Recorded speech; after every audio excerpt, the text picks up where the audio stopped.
ரதசப்தமி வரலாறு, விரதமுறை மற்றும் பலன்கள். ரிஷ்ய காஷ்யபர் மனைவி அதிதி பூர்ண கர்ப்பவதி. ஒரு நாள் கணவருக்கு உணவு பரிமாறி கொண்டிருந்த போது யாரோ கதவை தட்ட அவள் யாரென்று பார்க்க ஒரு பிராமணன், பசிக்கிறது, ஏதாவது சாப்பிடக்கூடு என்று கேட்க, இரு கொண்டு வருகிறேன் என்று அதிதி மெதுவாக நடக்க முடியாமல் நடந்து வந்து கணவருக்கு உணவு பரிமாறி அவர் சாப்பிட்ட பின் ஆகாரத்தை எடுத்துக்கொண்டு அந்த பிராமணனுக்கு கொடுத்தாள். ஏன் லேட்டாக உணவை கொடுத்தாய்? என்னை உதாசீனமாக பண்ணினாய். உன் வயிற்றில் வளரும் குழந்தை இறப்பான் என்று கோபித்து சாபமிட்டான்.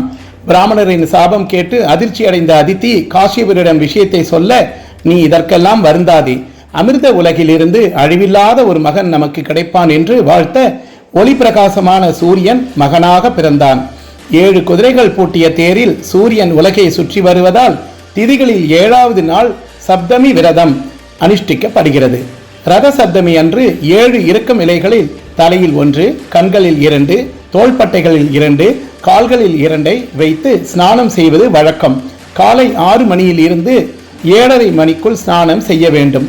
தலையில் வைக்கும் இலையில் பெண்கள் மஞ்சள் பொடி மற்றும் அச்சதையும், ஆண்கள் அச்சதை மட்டும் வைத்துக் கொள்ள வேண்டும். இவ்வாறு செய்வது ஆரோக்கியத்தையும் செல்வ வளத்தையும் தரும். ரதசப்தமி நாளில் செய்யப்படும் தர்மத்திற்கு பல மடங்கு புண்ணியம் உண்டு. இந்த நாளில் தொடங்கும் தொழில் பெருகும். பெண்கள் உயர்நிலையை அடைவர். கணவனை இழந்தவர்கள் இந்த விரதத்தை அனுஷ்டித்தால் அடுத்து வரும் பிறவிகளில் இந்த நிலை ஏற்படாது என்கின்றன புராணங்கள். இந்த நாள் தியானம், யோகா செய்ய சிறந்தது. சூரிய உதயத்தின் போது குளித்து விரதம் அனுஷ்டித்தால் செல்வந்தராக உயர்வார்கள் என்கிறது புராணம். ரதசப்தமி அன்று தஞ்சை சூரியனார் கோவில், திருமலை ஸ்ரீனிவாச பெருமாள் ஆலயங்கள், ஸ்ரீரங்க பெருமாள் ஆலயங்களில் திருவிழா நடக்கும்.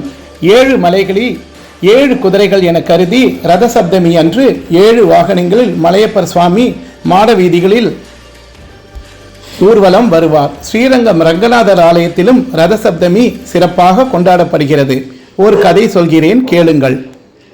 ரதசப்தமி அன்று பெருமாள் கோவில்களில் சூரிய பிரபையுடன் கூடிய ரதசப்தமி உற்சவம் நடைபெறும். அதை தரிசித்தால் முன்னோர்கள் திருப்தி அடைவர். திருமலை திருப்பதியில் நடைபெறும் ரதசப்தமி உற்சவம் மிகவும் விசேஷம். இன்று நவகிரகங்களில் சூரியனுக்கு சிகப்பு வஸ்திரம் அணிவித்து சிகப்பு மலர்களால் அர்ச்சனை செய்து நெய் விளக்கு ஏற்றி வர சூரிய தோஷம் விலகும். குளித்த பின் வீட்டில் சூரிய ஒளிப்படும் சுத்தமான இடத்தில் செம்மண்ணால் மெழுகி சூரிய ரத கோலமிட்டு அதில் சூரிய சந்திரர்களை வரைய வேண்டும். வண்ண மலர்களால் அலங்கரித்து பூஜை செய்ய வேண்டும். கிண்ணங்களில் அரிசி, பருப்பு, வெல்லம் வைத்து நைவேத்தியத்திற்கு சர்க்கரை பொங்கல், உளுந்து வடையும் வைக்க வேண்டும்.